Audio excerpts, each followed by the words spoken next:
Vamos a empezar un breve estudio acerca de los 5 libros poéticos de la Biblia, que son Job, Salmos, Proverbios, Eclesiastés y Cantares. Los judíos los llamaban los libros de la sabiduría o libros sapiensales. Hay que hacer una advertencia en el estudio de estos libros, que no todo lo que hay en estos libros es sabiduría perfecta, ni mucho menos sabiduría divina, especialmente en Proverbios y Eclesiastés. Fueron libros escritos en una época muy antigua, cuando los conceptos de la vida eran muy diferentes de los tiempos modernos. Y fueron escritos por hombres que tenían mucha luz, pero no toda la luz. Eran hombres del Antiguo Testamento, eran hombres del Antiguo Pacto, que estaban imbuidos de la filosofía secular, de la filosofía profana también. Sin embargo, todos ellos tienen grandes enseñanzas, tienen grandes mensajes.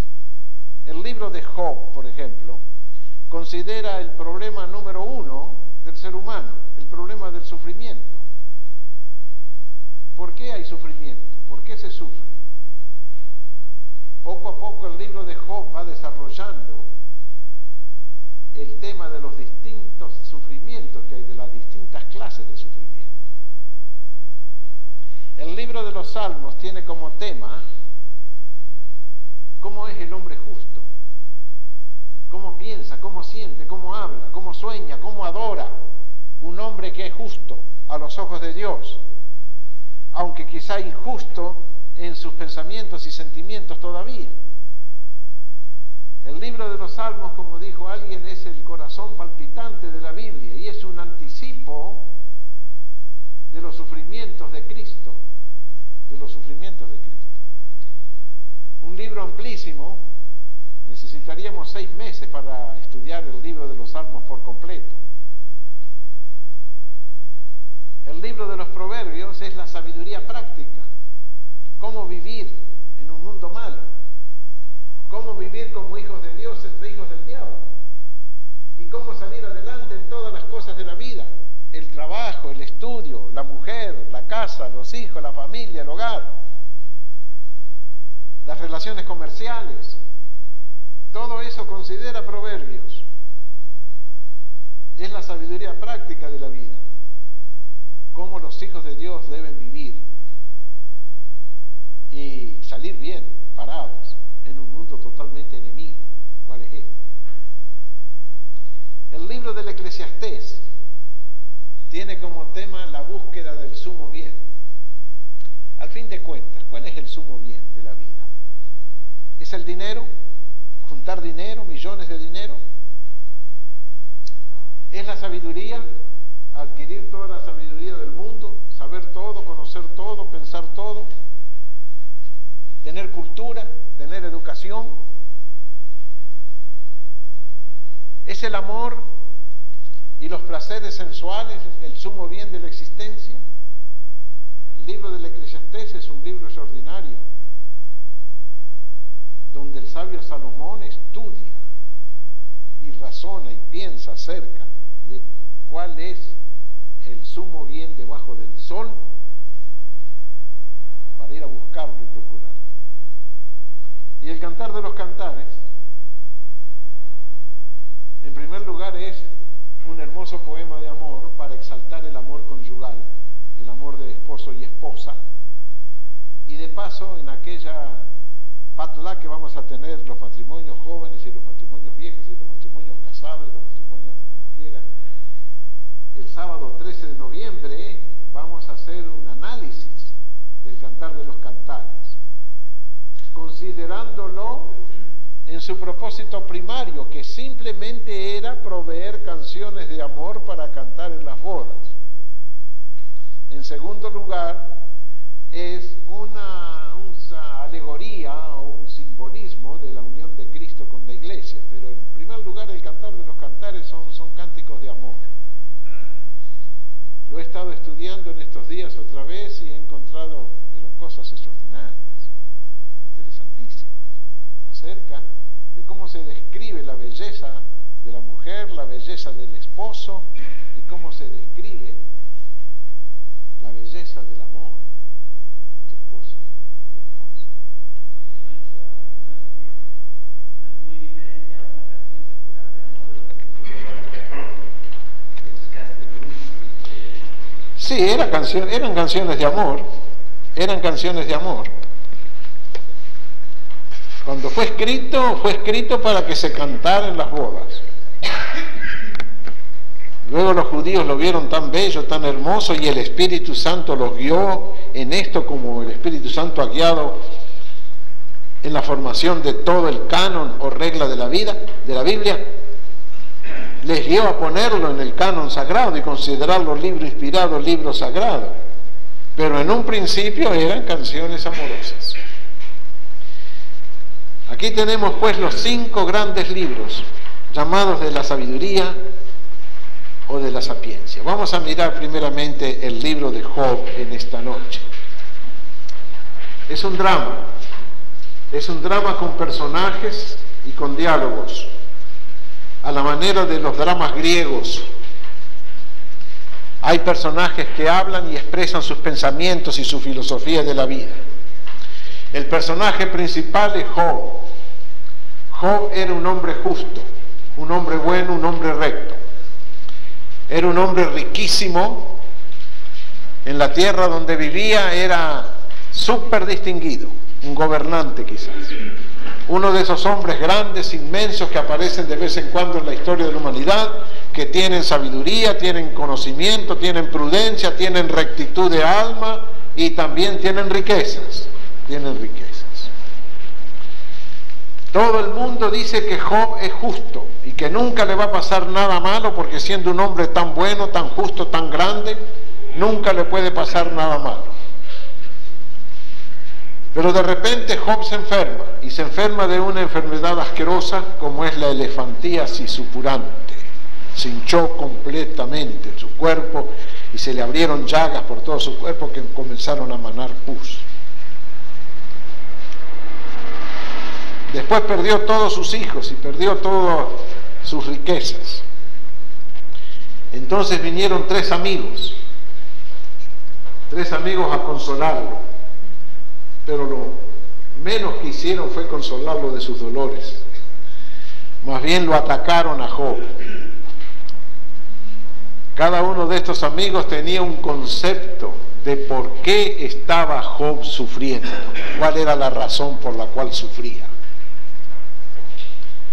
Algunos pensaban que Dios lo estaba castigando por algún pecado oculto que Job nunca había confesado. Otros pensaban que entre los antepasados de Job había alguien muy malvado y ahora Job estaba pagando las consecuencias. Otros pensaban de que hay sufrimientos disciplinarios y correctivos. Y todo el libro de Job se va en estos diálogos de Job con sus 3 amigos. Vamos a hacer el análisis del drama brevemente.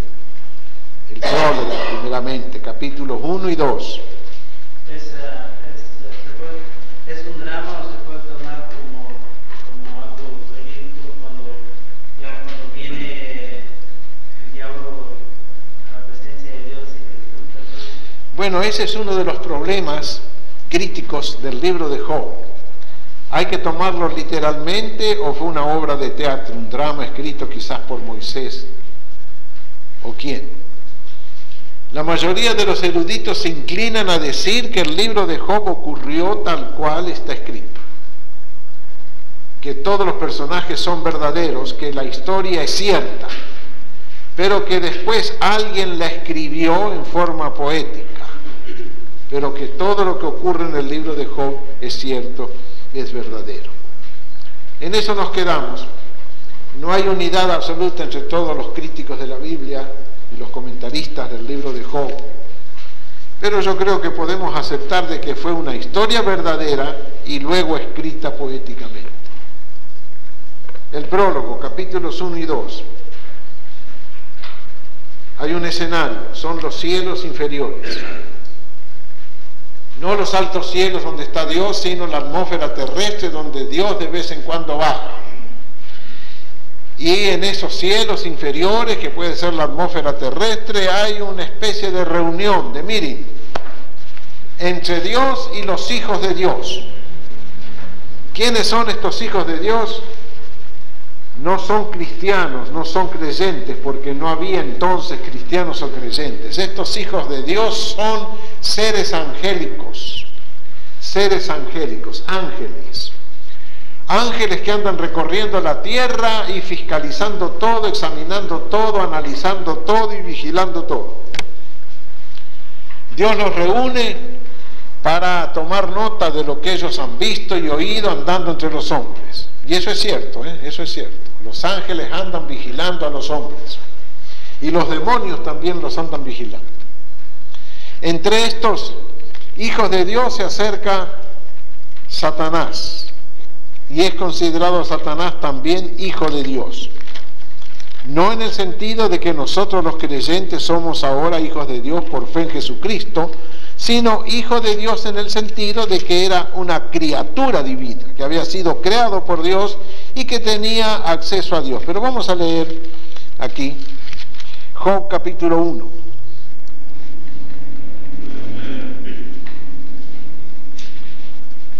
Vamos a leer capítulo 2 mejor, 2 desde el 1 hasta el 7. ¿Quién quiere leer Job 2 del 1 al 7?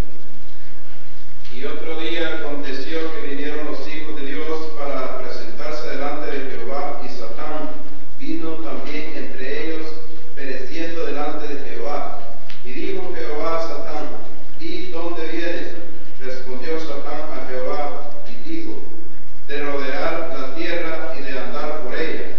Y Jehová dijo a Satán: ¿no has considerado a mi siervo Job, que no hay otro como él en la tierra, varón perfecto y recto, temeroso de Dios y apartado de mal, y que aún retiene su perfección, habiéndome tú incitado contra él, para que lo arruinara sin causa?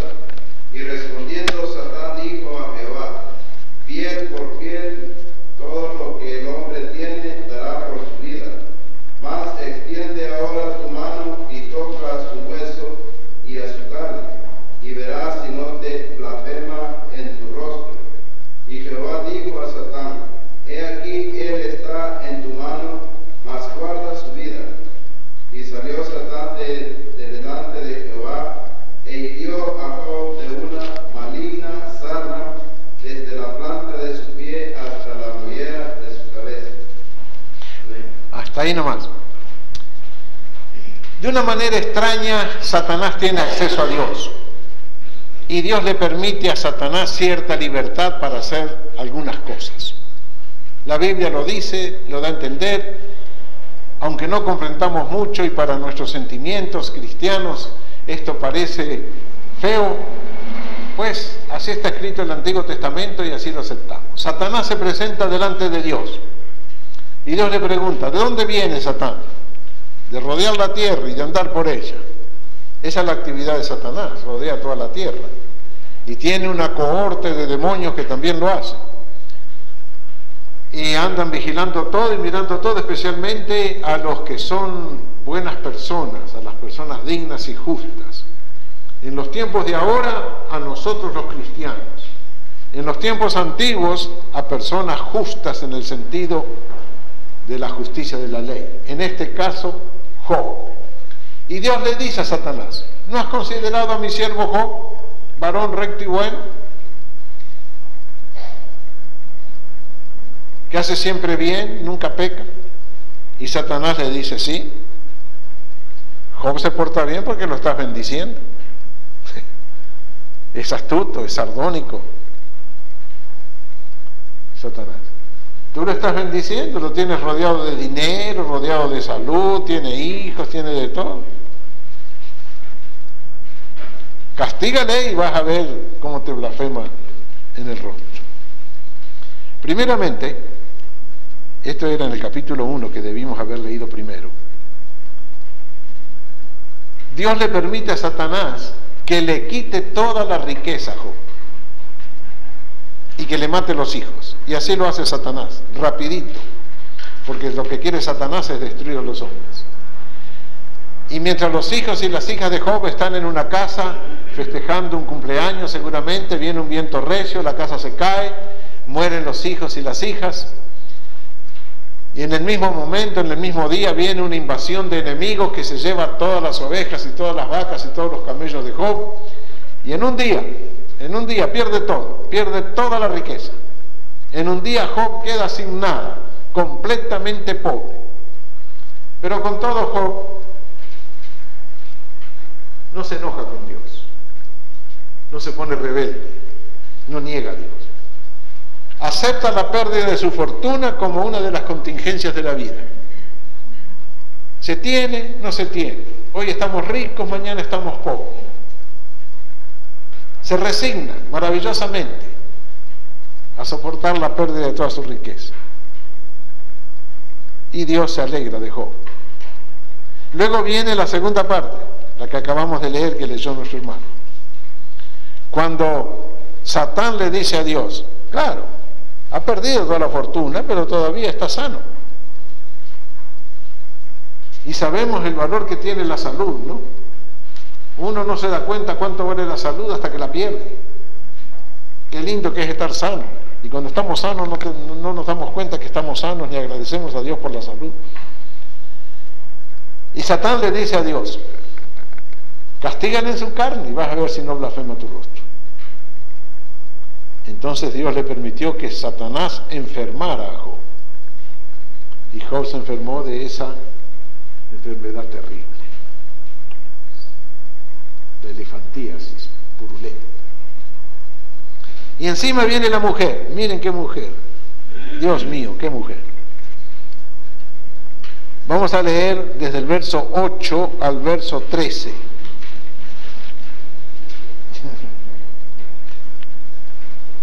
Varios estamos doloridos en esta noche y nos damos cuenta de qué valor tiene la salud. A ver, ¿quién quiere leer del verso 8 al verso 13? Bien claro y alto como el hermano que lee muy clarito. Sí. Capítulo 2, desde el verso 8 al verso 13. Y tomaba Job un tiesto para arrancarse con él, y estaba sentado en medio de ceniza. Entonces le dijo su mujer, ¿aún retienes tu integridad? Maldice a Dios y muérete. Y él le dijo, como suele hablar cualquiera de las mujeres factas, has hablado. ¿Qué? ¿Recibiremos de Dios el bien y el mal no lo recibiremos? En todo esto no pecó Job con sus labios. Hasta el 13, hermana. Y tres amigos de Job, Elifaz, Tenamita, Bildad, Suita y Zoar, Naamatita, luego que oyeron todo este mal que le había sobrevenido, vinieron cada uno de su lugar, porque habían convenido en venir juntos para condolerse de él y para consolarle, los cuales, alzando los ojos desde lejos, no lo conocieron, y lloraron a gritos, y cada uno de ellos rasgó su manto, y los tres esparcieron polvo sobre sus cabezas hacia el cielo. Así se sentaron con él en tierra por 7 días y 7 noches, y ninguno le hablaba palabra, porque veían que su dolor era muy grande. Hasta ahí nomás. Estos dos capítulos revelan que hay un mundo invisible que nosotros no vemos, pero que tiene una enorme influencia sobre nosotros. Hay ángeles que protegen, hay demonios que atacan. No podemos negar que estamos rodeados de seres vivientes, invisibles, inaudibles, pero reales. Y esos seres vivientes están o a favor nuestro o en contra nuestro. Pero presidiendo todo hay un Dios de misericordia y de gracia, eso sí. Presidiendo todo hay un Dios de misericordia y de gracia. Job tenía que aprender que toda esa prosperidad que él tenía, que toda esa salud que tenía, que todos esos hijos e hijas que tenía, podían perderse en cualquier momento, pero Dios no lo perdería. Y esta es una gran virtud de cada creyente, que nos quede Dios cuando hayamos perdido todo. Podemos perder salud, dinero, hijos, mujer, prestigio.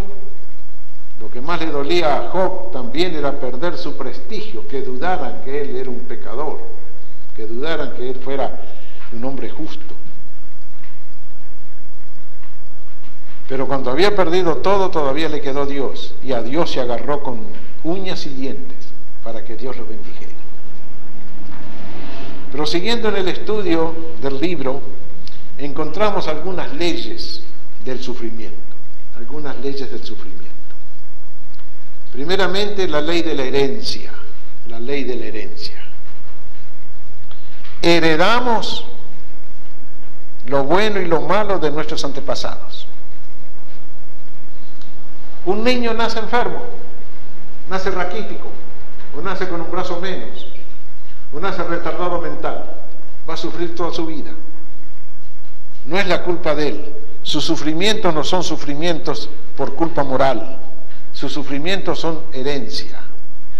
La ley de la herencia es inevitable. Por la ley de la herencia existe la naturaleza.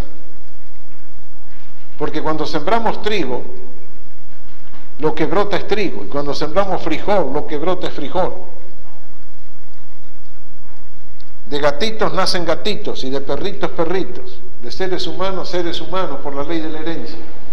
La ley de la herencia mantiene en movimiento toda la naturaleza, y no podría existir nada en la creación si no existiera una ley de la herencia en que una generación transmite a la generación siguiente sus características. Y muy especialmente entre los seres humanos, los padres transmiten consecuencias del pecado a sus hijos. Un hombre es borracho, se emborracha continuamente, engendra hijos. Esos hijos van a traer alguna tara al mundo, o van a nacer cortos de vista, o van a nacer sordos, o van a nacer con inclinaciones a la bebida, o van a nacer con inclinaciones criminales. Ellos no tienen la culpa, pero la ley de la herencia les ha traído el mal. Y en el libro de Job se considera la ley de la herencia. Vamos a leer algunos versículos. No en el libro de Job, sino en otros pasajes. Por ejemplo, Jeremías 31:30. Jeremías 31:30. Allí ahí menciona la ley de la herencia que trae sufrimientos.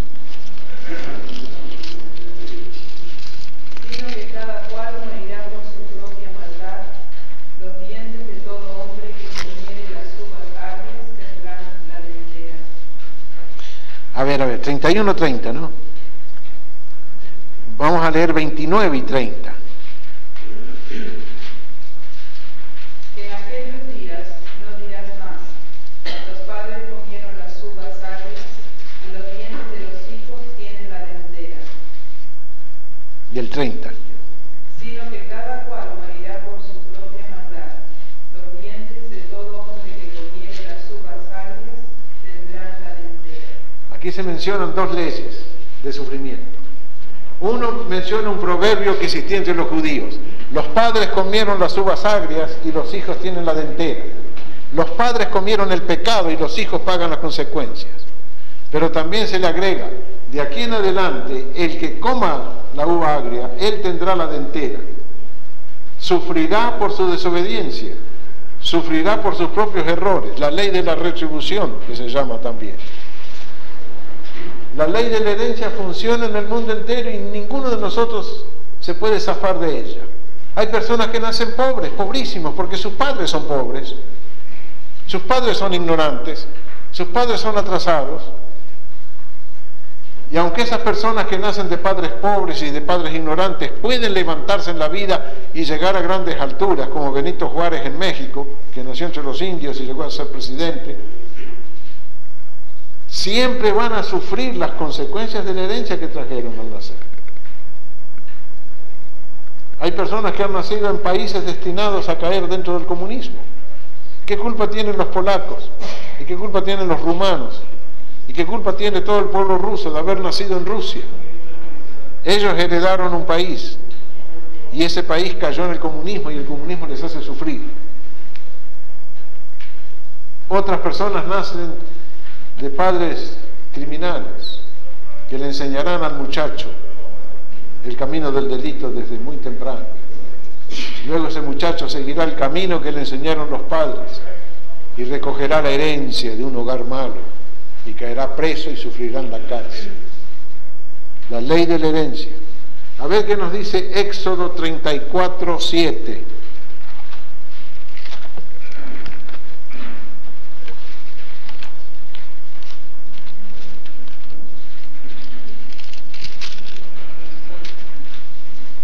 Que guarda la misericordia y millares, que perdona la iniquidad, la rebelión y el pecado, y que de ningún modo justificará al malvado, que visita la iniquidad de los padres sobre los hijos y sobre los hijos de los hijos, sobre los terceros y sobre los cuartos.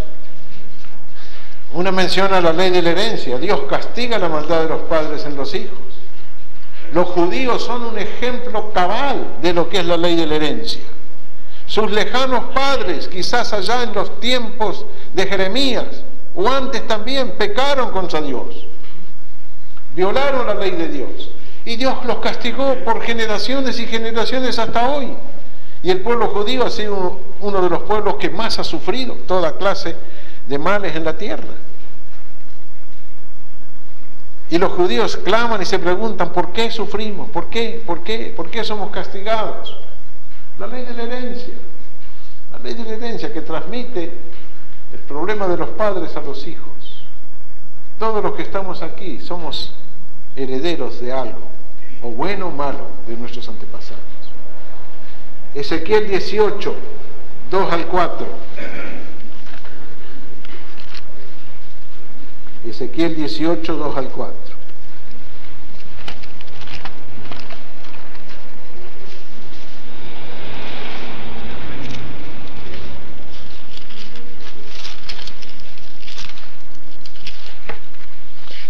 Creo que es algo parecido a lo que dice Jeremías. Ezequiel 18, 2 al 4.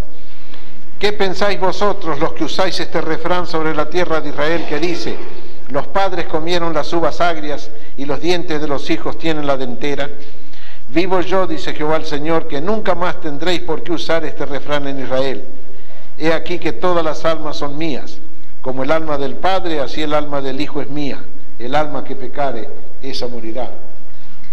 Pero el alma que peca se atrae también castigos. Castigos retributivos por violar las leyes de Dios. La segunda ley del sufrimiento es la ley de la retribución que hemos estado mencionando. La infracción de esta gran ley trae sufrimientos judiciales y penales. Si usted viola las leyes policiales, la policía le va a caer encima y lo va a castigar. Si usted viola leyes criminales, el juez le va a caer encima si lo va a condenar. Si usted viola leyes médicas, se va a enfermar. Se va a enfermar. La mayoría de nuestras enfermedades no son nada más que violaciones de leyes establecidas por Dios. Comemos mal, bebemos mal, dormimos mal, trabajamos mal, hacemos un montón de cosas malas y no queremos enfermarnos. Protestamos cuando nos enfermamos, nos enojamos y hasta clamamos al cielo y decimos: ¿por qué me enfermé? Es porque hemos violado leyes eternas que Dios trazó para el ser humano. Sí, hay una prueba. Conocí a una hermana creyente allá en una ciudad de la Argentina donde fui pastor unos meses. Era buena gente, eran buenos cristianos, ella y el esposo. Era gente rica, tenían un campo. Y en el campo tenían animales, tenían cerdos, tenían vacas, tenían cabritos, ovejas. Les gustaba muchísimo comer cerdo. Y casi cada fin de semana se daban un hartazgo de carne de cerdo. Una de las peores carnes que hay para comer. Muy sabrosa, pero muy peligrosa. Y esta hermana tenía de repente terribles ataques al hígado, que se ponía verde. Y había que llevarla de emergencia al hospital. Y venía el esposo a la iglesia y ponía a todos a orar por su pobre hermana que sufría pruebas del Señor. No eran pruebas del Señor, ni eran castigos del Señor. Esta buena hermana violaba leyes de la salud y pagaba las consecuencias, porque hay una ley retributiva. en lo moral, en lo físico, en todo, que si uno viola leyes, paga las consecuencias. Paga las consecuencias. El que rompe paga, como dice el proverbio. Es la ley que trae castigo sobre los hijos desobedientes de Dios en esta vida y la condena de los pecadores en el día del juicio. Los pecadores van al infierno como la consecuencia natural e inexorable de haber violado dicha ley. Dios no quiere enviar a nadie al infierno. Los envía nomás porque han violado sus leyes toda la vida y no se han arrepentido. Gracias a la obra del gran sustituto Jesucristo, es evidente que los creyentes hallan un camino de escape de muchas de las consecuencias de su mala acción. Jesucristo cargó sobre él toda nuestra culpa, toda nuestra culpa. Castigos que debíamos recibir nosotros los recibió él. Culpas que debíamos llevar nosotros las llevó él. Por fe en Cristo es posible escapar a gran parte de las leyes de la retribución, de los sufrimientos retributivos que se llaman. Es posible. Cristo es nuestro Salvador. Y Él puede dejar en suspenso sus leyes también. ¿No les parece? Cuando un hermano se enferma, posiblemente porque descuidó enormemente leyes de la salud, hay que orar por él. Pero el apóstol Santiago recomienda que cuando se va a orar por un enfermo, se pida por sus pecados. Así dice Santiago capítulo 5, ¿no? La oración de fe salvará al enfermo y si estuviera en pecados, le serán perdonados. Una vez me contó un misionero adventista en Chile una oración que hicieron ellos por un hombre paralítico. Era un hombre que había sido muy borracho y tenía una vida muy mala y después se convirtió. Y después de convertido, las consecuencias de tanto licor que había tomado le trajeron una parálisis y quedó paralítico, confinado a una silla de ruedas. No podía trabajar, estaba en mala situación, tenía familia. Él, leyendo la Biblia, se dio cuenta de que es posible orar por los enfermos. Todo esto me lo contaba ese misionero adventista porque el hombre era adventista. Entonces vinieron a visitarlo a su casa, el pastor de la iglesia, 2 ancianos de la iglesia y el misionero, 4 personas. Llegaron a las 8 de la mañana a la casa del enfermo y comenzaron a investigarlo y a analizarlo, haciéndole preguntas sobre su vida, sobre su fe, sobre sus ofrendas, sobre el perdón de los enemigos, si había perdonado o no había perdonado, sobre sus hábitos de lectura de la Biblia y de la oración. Y me decía este hermano que me contaba la cosa, que nunca vio 4 rostros más serios que de aquellos hombres que estaban analizando, investigando al enfermo, creyendo. Hasta que por fin a las 5 de la tarde todos sintieron de que era el momento de orar por el enfermo. Y el enfermo mismo, después de haber confesado muchas cosas que había ocultado antes y echado afuera todas esas cosas, él también estaba dispuesto a recibir sanidad por fe. Y oraron por él, imponiéndole las manos y ungiéndole con aceite, y el hombre se levantó de la silla de ruedas. Se levantó y caminó. Y nunca más volvió a la silla de ruedas. Un caso de sanidad netamente conforme a las pautas bíblicas. Lo investigaron al hombre, desde las 8 de la mañana hasta las 5 de la tarde. Pregunta tras pregunta, los 4. El hombre ocultaba algo, hasta que poco a poco fue confesando todo lo que ocultaba, fue soltando todo lo que tenía. Y cuando hubo confesado todos sus pecados y por fe en Cristo haber recibido el perdón completo de todos sus pecados, estaba en condiciones de recibir la sanidad divina. Y la recibió. Y fue sano. Fue sano. Me impresionó mucho este caso. Me he quedado pensando toda la vida. Oramos muchas veces por enfermos que no se sanan. Y nos preguntamos, ¿por qué no se sanan? ¿Es que no tenemos fe? ¿Es que Dios no lo quiere hacer? ¿Es que el enfermo no tiene fe? Y no sabemos dar una respuesta. ¿No será que no hay una confesión completa de pecado para que sea quitada la ley de la retribución? Porque la ley de la retribución, el castigo por una falta cometida, es ley divina, es ley divina. A ver qué nos dice Números 32, 23. Números 32, 23.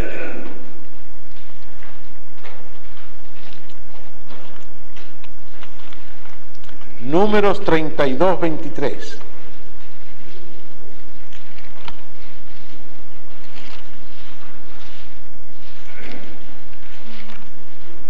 Mas si así no lo hacéis, y aquí habréis pecado ante Jehová, y sabéis que vuestro pecado os alcanzará. La ley de la retribución. Si así no cumplen, sepan que han pecado contra Dios y el pecado los alcanzará. Te alcanzará tu pecado. Conozco otra historia, también de la Argentina, que la voy a contar. Tengo más disposición de contar historias hoy que de filosofar. Había un muchacho creyente, y pongan atención todos los muchachos y jóvenes de la iglesia creyentes, señoritas también, sobre el peligro de casarse con gente que no es cristiana. Un muchacho hijo de misionero, hijo del doctor Hamilton, misionero de los Hermanos Libres en la Argentina. Un muchacho inteligente, estaba estudiando para doctor en bioquímica. Se enamoró de una muchacha que estaba estudiando para médica. La muchacha era inconversa, la muchacha no era cristiana. Cuando le dijo al padre que quería hacerse novio de esta chica, el padre le dijo, no lo hagas, no lo hagas, porque esa chica no es cristiana y además de no ser cristiana es totalmente atea. El muchacho dijo, pero papá es una persona muy culta, muy fina, somos de la misma carrera, si nos casamos vamos a progresar mucho. Además, papá, ¿por qué no podemos casarse un joven evangélico con una joven que no es evangélica? Y el padre le citó este versículo. Recuerda que si así no lo hicieres, te alcanzará tu pecado. Pasó el tiempo, él se recibió de bioquímico, la muchacha se recibió de médica, pusieron ambos un consultorio. Al poco tiempo decidieron casarse nomás. El papá volvió a decirle a este joven, prefiero verte casado con la chica más pobre de la iglesia que con esa doctora. Siento que te va a venir una retribución. Y el muchacho volvió a decirle, pero papá, estás equivocado, razona, piensa un poco más, son tiempos nuevos, no sean tan chapados a la antigua, es una buena mujer, se puede convertir en algún tiempo también, yo voy a orar por ella. Y el padre le volvió a repetir, te alcanzará tu pecado. Bueno, se casaron nomás y pasaron 2 años muy felices, tuvieron 2 chiquitos en ese lapso, y después de esos 2 años, él fue enviado de la Argentina aquí a los Estados Unidos, este muchacho, a perfeccionarse en su profesión. La firma donde trabajaba allá en Argentina de productos químicos lo envió aquí a los Estados Unidos con su esposa a perfeccionarse. Estando aquí en los Estados Unidos trabajando en laboratorios, sufrió una descarga de rayos, de radio, en el bajo vientre y quedó impotente. Un muchacho joven, inteligente, destacado miembro de la juventud evangélica, quedó impotente. Cuando volvió a la Argentina, la señora lo despreció por esa condición. Y pronto lo estaba engañando con otro hombre. Este muchacho se hundió en la tristeza, se hundió en la amargura. No tenía cara para presentarse a la iglesia ni hablar con su padre y pedir perdón. Pero era creyente, seguía siendo creyente. Sufría enormemente en su condición. Sabía que su mujer lo engañaba. Un día la mujer entró en su habitación y le dijo, no puedes quedarte toda la vida ahí como un inútil. Ven conmigo que te voy a llevar a un médico que te va a curar.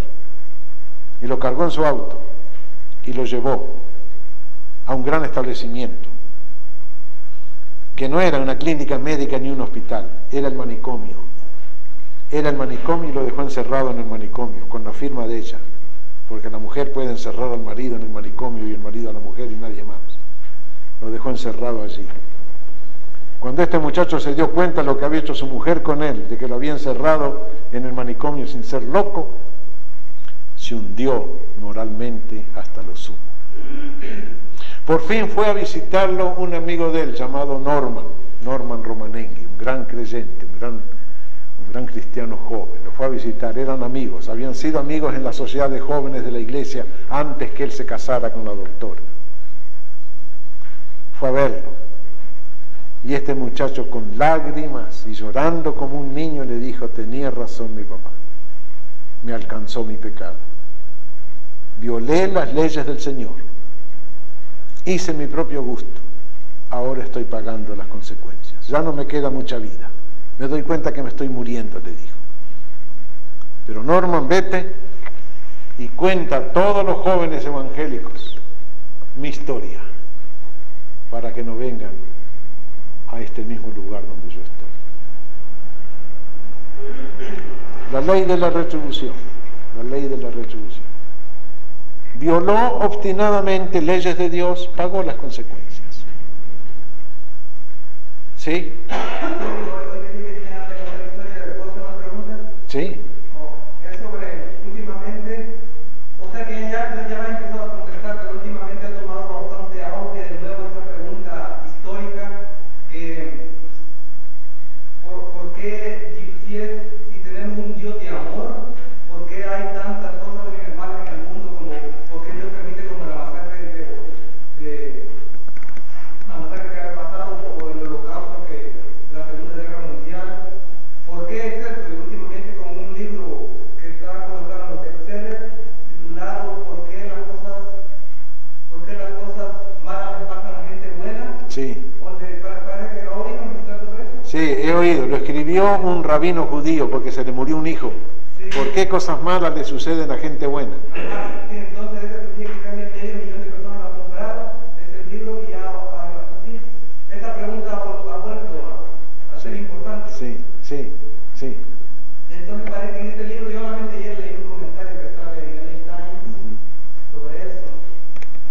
Y realmente ya empezó a contestar, digamos, como algo de la herencia, o también en el holocausto judío, que fue porque los judíos dijeron que la sangre de Jesucristo cayera sobre sus hijos, pero siempre hay bastantes cosas. No sé cuál es su opinión sobre esta pregunta, porque Dios permite que pasen masacres y todo eso. Bueno, porque hay muchas leyes operando sobre los seres humanos. Hemos considerado dos brevemente: la ley de la herencia. Uno hereda una mala situación o una mala salud y sufre. No se puede detener esa ley, porque si se quita la ley de la herencia de la naturaleza, todo se vuelve caos. Está la ley de la retribución. Si personas violan obstinadamente y repetidas veces, violan leyes de Dios, Dios tiene que castigarlos aunque no le guste hacerlo. ¿Sí, Santiago? Yo entiendo que Dios ve a las personas así en forma personal. Hay retribución personal o de la familia, hay retribución de las razas y hay retribución como toda la raza humana en general. Sí. También en cuanto a por qué las tragedias y las injusticias en el mundo, Dios no quiere eso ni las permite, pero el hombre permite y quiere eso. Digamos, lo que pasa, digamos, en nuestros países, el hombre explota y opresiona. Entonces a raíz de eso viene todo lo que pasa. Muchas veces Dios da retribuciones, muchas veces nosotros mismos, la voluntad del hombre permite que todas estas cosas pasen. Dios no desea nada malo, pero el mismo hombre se daña a sí mismo. Sí. El hombre se daña a sí mismo, ¿cierto? Y uno sufre las calamidades del país. ¿Por qué tanta gente en mi país está sufriendo una situación económica caótica, espantosa, terrible? ¿Por qué ahora 9 de cada 10 argentinos están en alguna clínica psiquiátrica con terribles padecimientos? porque están viviendo dentro de un país que ha cometido una cantidad de errores políticos y económicos. Y aunque Dios ama a todos los habitantes de Argentina, no puede detener la operación de sus leyes. Y podemos extender este ejemplo a todos los países del mundo y a todas las familias del mundo. Todos nosotros sufrimos parte de la herencia y la retribución de nuestras familias. De nuestras familias. Hay leyes para todos los sufrimientos que se producen porque, en fin, Dios hizo así al mundo y Dios hizo así al hombre. No conocemos el corazón del problema, la íntima razón por la cual hay sufrimientos. Pero hay otra ley del sufrimiento que se llama la ley de la disciplina, la ley de la disciplina. Por ejemplo, si leemos Hebreos 5:8, Hebreos 5:8, cuando uno se pone en una disciplina estricta, sufre, ¿sí? Como el problema del cáncer, que se nota que es parte del progreso de las naciones. Estados Unidos es el que tiene más cáncer que cualquier otro país. Rusia tiene un porcentaje que los Estados Unidos tenía hace 20 años. Sí. Es que los Estados Unidos ha adelantado 20 años de progreso que Rusia. Sí. Entonces, el cáncer que muchos sufren es producto de nuestras mismas operaciones del progreso que nosotros tenemos. Sí. Pagamos el precio del progreso con enfermedades tremendas. ¿Qué dice Hebreos 5:8? El que era hijo, por lo que padeció, aprendió la obediencia. Ahí está hablando de Jesucristo, la disciplina que sufrió Jesús para llegar a ser el Salvador de nosotros. Jesús se sometió a una disciplina tremenda para poder salvarnos.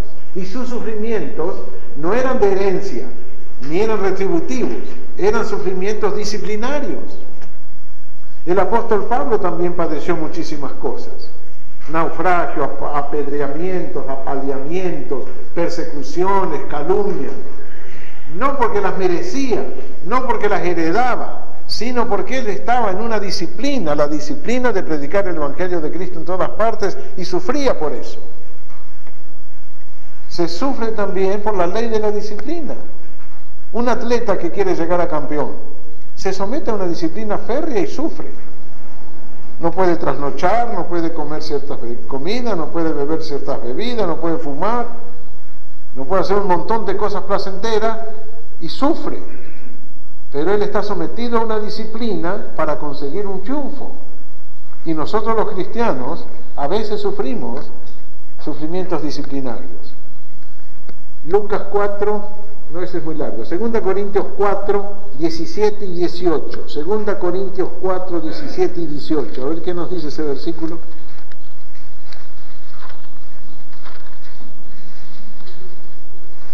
Porque esta leve tribulación momentánea produce en nosotros un cada vez más excelente y eterno peso de gloria, no mirando nosotros las cosas que se ven, sino las que no se ven, pues las cosas que se ven son temporales, pero las cosas que no se ven son eternas.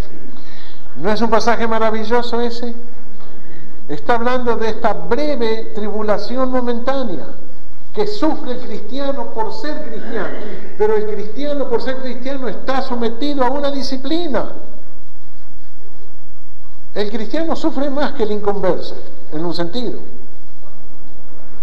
Tiene que negarse muchas cosas, tiene que soportar muchas calumnias, muchos insultos, muchas humillaciones. Tiene que trabajar con poca paga, tiene que perdonar cuando le dan un bofetón en una mejilla. ¿Por qué? Porque él está sometido a una disciplina. Sus sufrimientos son disciplinarios, pero con el fin de obtener un galardón más grande.